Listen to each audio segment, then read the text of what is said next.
Chapter 20. One day, as he was teaching the people in the temple courts and preaching the gospel, the chief priests and the teachers of the law, together with the elders, came up to him. "Tell us by what authority you are doing these things." They said.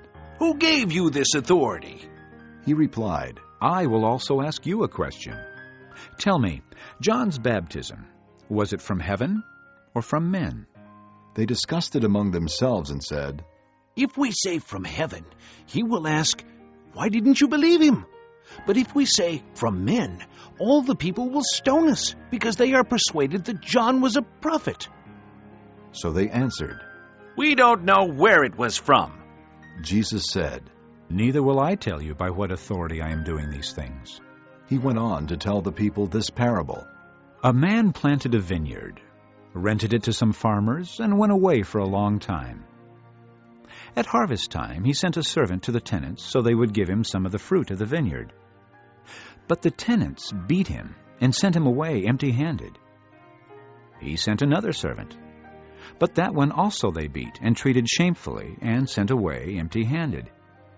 He sent still a third, and they wounded him and threw him out. Then the owner of the vineyard said, "What shall I do? I will send my son, whom I love. Perhaps they will respect him." But when the tenants saw him, they talked the matter over. "This is the heir," they said. "Let's kill him, and the inheritance will be ours." So they threw him out of the vineyard and killed him. What then will the owner of the vineyard do to them? He will come and kill those tenants and give the vineyard to others. When the people heard this, they said, "May this never be."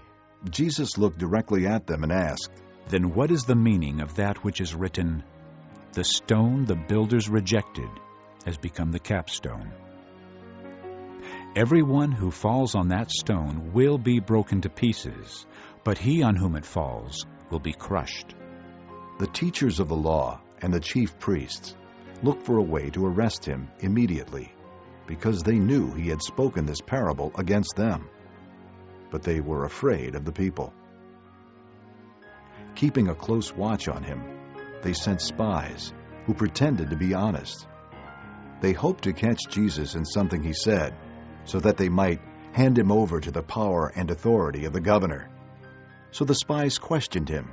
"Teacher, we know that you speak and teach what is right, and that you do not show partiality, but teach the way of God in accordance with the truth.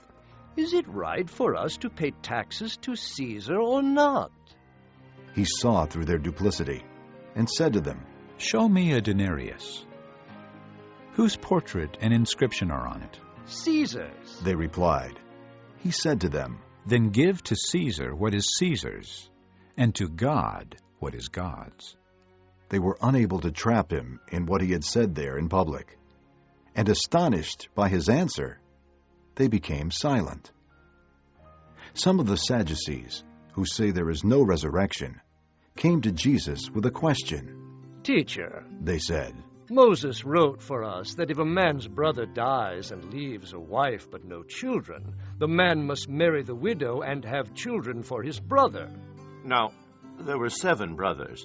The first one married a woman and died childless. The second, and then the third, married her. And in the same way the 7 died, leaving no children. Finally, the woman died too. Now then, at the resurrection, whose wife will she be, since the 7 were married to her? Jesus replied, The people of this age marry and are given in marriage. But those who are considered worthy of taking part in that age and in the resurrection from the dead will neither marry nor be given in marriage.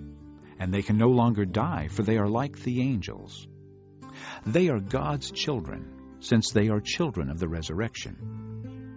But in the account of the bush, even Moses showed that the dead rise, for he calls the Lord the God of Abraham and the God of Isaac and the God of Jacob.